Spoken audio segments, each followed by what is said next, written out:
সংস্থা বিভিন্ন পরিবেশ, বন ও জলবায়ু পরিবর্তন মন্ত্রণালয়ের উপদেষ্টা সৈয়দা রেজওয়ানা হাসান বলেছেন, পলিথিন ও প্লাস্টিকের ব্যাগ পাওয়া গেলেই আইনানুগ ব্যবস্থা নেওয়া হবে। রোববার রাজধানীর কারওয়ান বাজারে স্বল্প মূল্যের পরিবেশবান্ধব পাটের ব্যাগ বাজারজাতকরণ কার্যক্রমের উদ্বোধন অনুষ্ঠানে তিনি একথা বলেন।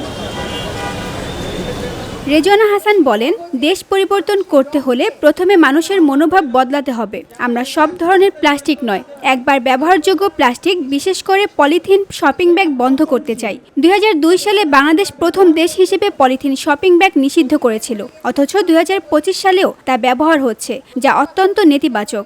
বাংলাদেশ প্রথম রাষ্ট্র হিসাবে পলিথিন শপিং ব্যাগ নিষিদ্ধ করেছিল।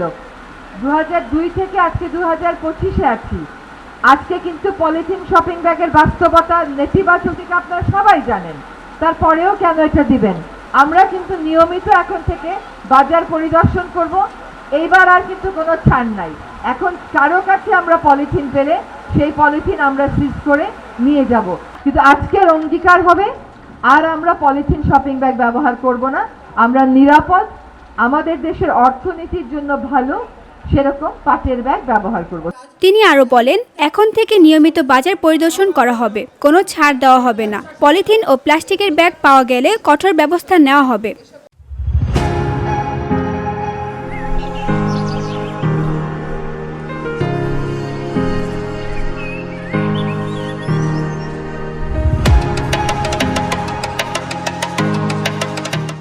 পাট পণ্যের গুরুত্ব তুলে ধরে তিনি বলেন, মাছ, মাংস কিংবা শাকসবজি সবই পাটের ব্যাগে বহন করা সম্ভব। এগুলো ধুয়ে পুনরায় ব্যবহার করা যায়। এতে পরিবেশ রক্ষা হবে, ভবিষ্যৎ প্রজন্মও সুরক্ষিত থাকবে।